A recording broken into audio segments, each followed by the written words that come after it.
Beshem Hashem Naaseh Venatzliach, nous poursuivons aujourd'hui Be'ezrat Hashem notre dernière étape de la Haggadah avec l'étude des commentaires et l'explication de la suite qui intervient juste après le Hallel. C'est la lecture du passage de Hodul Hashem Kitov Kileolam Chasdo, ce passage qui a conclu le Hallel et par lequel nous allons enchaîner sur la prochaine lecture en disant tous ces remerciements et louanges qui sont adressés dans la prière de Shabbat matin et dans les prières des fêtes également. Hodou l'Hashem Kitov Kileolam Chasdo, Hodou la Adonai Adonim Kileolam Chasdo. On remercie Akadosh Baruch Hu pour tous ses bienfaits, ses miracles, tout ce qu'il a réalisé au moment de la création du monde, tant au niveau du placement de la terre, en la séparant des eaux, comme au niveau de ces astres qu'il a suspendus, le soleil, la lune, la Makkah donc des Égyptiens, enfin la libération d'Égypte avec tous les miracles, la traversée de la mer, combien les Égyptiens ont été secoués et punis dans l'eau, et combien le peuple d'Israël a été dirigé, et jusqu'aux différents combats contre les rois et les nations qui ont souhaité faire du mal au peuple d'Israël. On parle de ces rois de Émori, Og Melech HaBashan, la venue en Eretz Israël qui a été reçue en tant qu'héritage pour le peuple d'Israël, et tout cela pour nous délivrer de nos détresses, nos difficultés, en nous accordant l'echem lechol basar, de la nourriture pour chaque être. Alors, Hodou le'el hashamaim kileolam chasdo, on remerciera pour Akadosh Baruch Hu, et à nouveau, on le répète encore, celui qui est conscient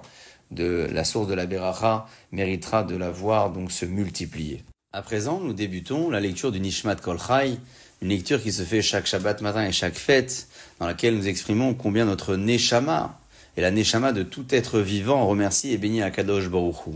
Dans cette lecture-là, nous disons Henhem yodu vivarechu vishabechu vifa'aru. On a ici évoqué différentes formes de remerciements pour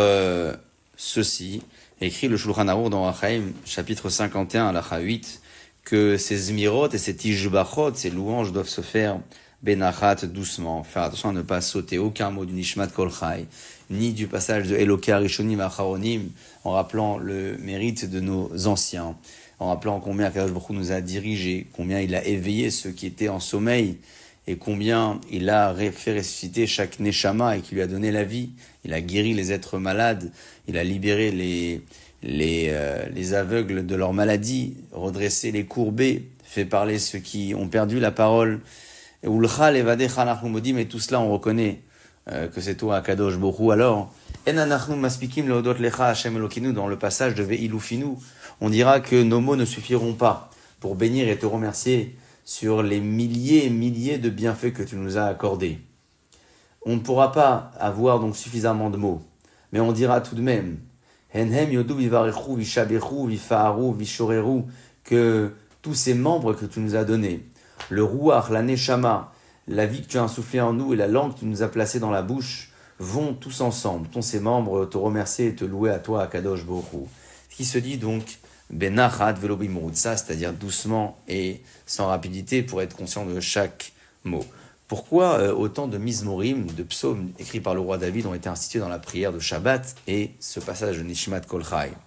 Il explique dans le Sefer Or Zarua, dans Ilchot Shabbat, que Akadosh Baruch Hu a préféré la prière du peuple d'Israël le Shabbat plus que les malachim. Puisque le Midrash dit que chaque malach a ce qu'on appelle shesh kenafaim, 6 ailes différentes. Et chacune de ces ailes lui permet d'exprimer une louange par jour de semaine. Arrivé au jour du Shabbat, les malachim ont demandé à Akadosh Baruch Hu une aile supplémentaire pour pouvoir le louer ce jour-là. Et Hachem leur a répondu qu'il n'était pas nécessaire, puisque j'ai une aile sur terre qui chante chaque jour, mais le jour du Shabbat, c'est un jour particulier qui est beaucoup plus intense, et donc Hachem et Mirchaïom va te faire parler le peuple d'Israël en ce jour, raison pour laquelle nous allons nous intensifier nos remerciements et nos louanges en ce jour du Shabbat avec la lecture notamment du Nishmat Kol Chai. Après toutes ces phases de remerciement, nous disons Akadosh Baruch Hu Matil Anim Hazak Mimenu. Akadosh Baruch Hu a sauvé le pauvre de celui qui est bien plus fort que lui. Le Midrash Rabbah écrit au nom du Rabbi Ushua ben Levi que le Hazak Mimenu, celui qui est plus fort que le Hani, que le pauvre, c'est le Yetzer Hara. Et le Rav Yosef Tzvi Dushinsky expliquait ici que même lorsque le Yetzer Hara est bien plus fort que nous et qu'il nous fait fauter, nous entraîne à réaliser des erreurs, malgré tout, Akadosh Baruch Hu et mochel et pardonne sur nos erreurs une fois qu'une teshuva est réalisée. Nous sommes donc considérés, nous, comme des pauvres et parfois presque impuissants devant ce Yetzirah devant lequel nous combattons. Alors malgré l'erreur et malgré la chute et l'échec, considérons que Matil Arnim et Chazak Menu Akadosh Baruch Hu peut nous sauver de tout cela, et si toutefois une erreur a été réalisée, alors que l'on fasse teshuva, et Akadosh Baruch Hu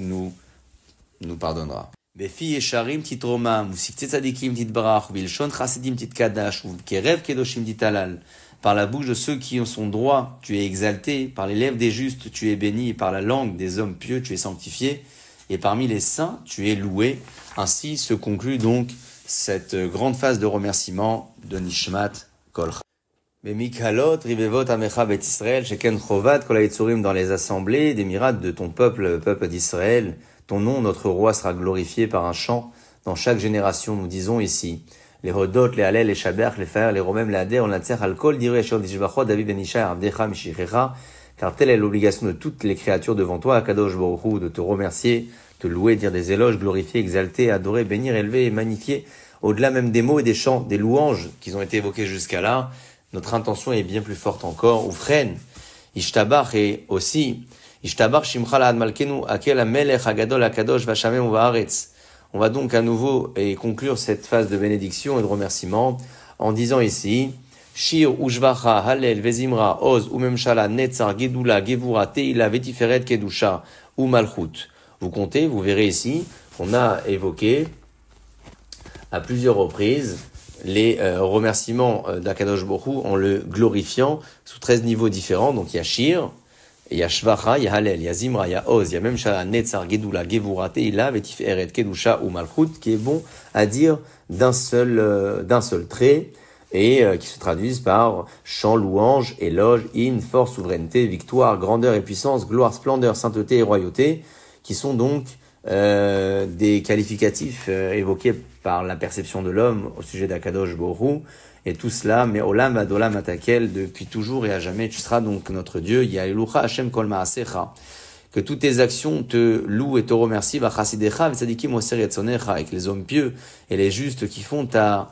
volonté, ve'amecha bet Israël, le peuple d'Israël, ve'rina edu v'achou, dans la louange, et la joie plutôt, ils remercieront. Il est chatov leodot ulshimcha naim les amers, car en toi il est bon de remercier et en ton nom il est agréable de chanter. Ou meolam adolam atakel, baruch ata Hashem melech mulal batishbachot,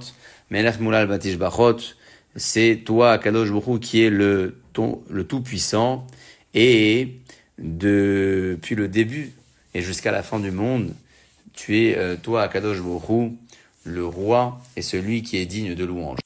Afin de comprendre la répétition ici de Tov Leodot, en toi il est bon de remercier, ou le Shimcha, et en ton nom Nae, il est agréable de chanter, le Maguide de Douvno racontait un machal. C'est l'histoire de ces deux personnes qui ont acheté à crédit dans un magasin et qui ont tous deux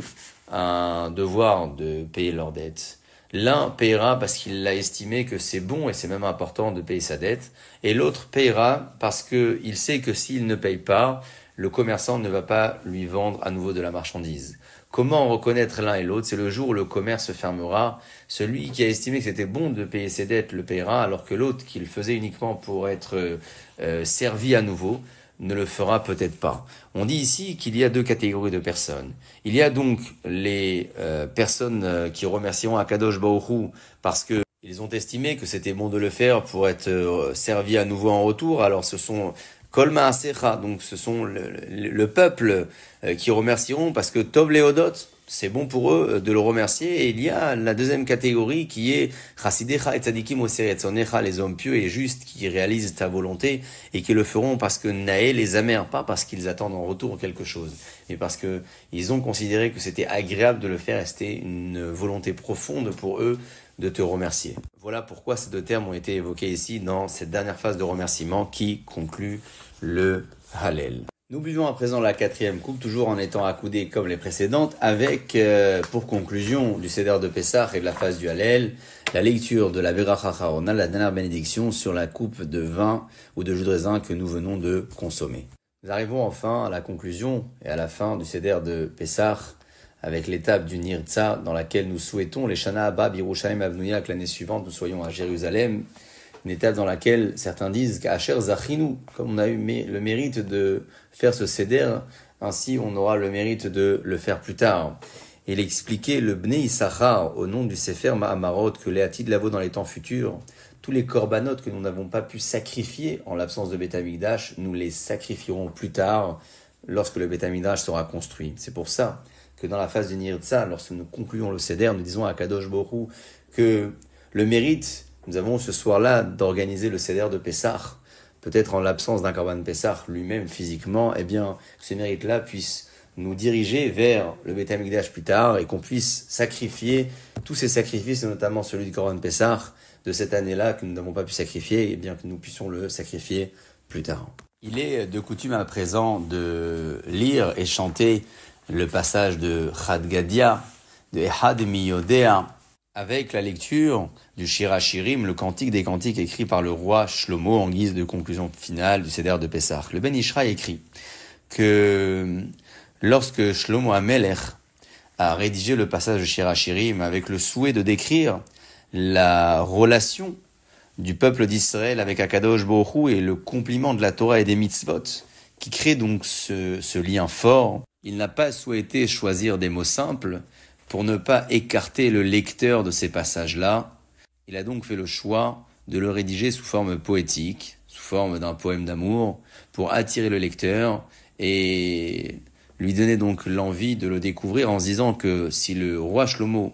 qui est l'homme le plus sage que l'histoire du monde ait connu, a évoqué et exprimé ces termes-là, ces mots d'amour, c'est qu'il y avait certainement un message beaucoup plus profond derrière. Et de cette manière-là, Shlomo HaMelech nous attire encore aujourd'hui par la lecture de ces passages-là que nous pouvons non seulement lire, mais aussi traduire, commenter et analyser en profondeur. On termine à présent notre étude sur les commentaires de la Haggadah après un mois de diffusion et de partage. Je nous souhaite à tous et à toutes de passer une agréable fête de Pessah, que cette fête de la délivrance soit la fête également de la libération et de la guérison pour toutes celles et ceux qui en ont besoin et qu'on puisse se retrouver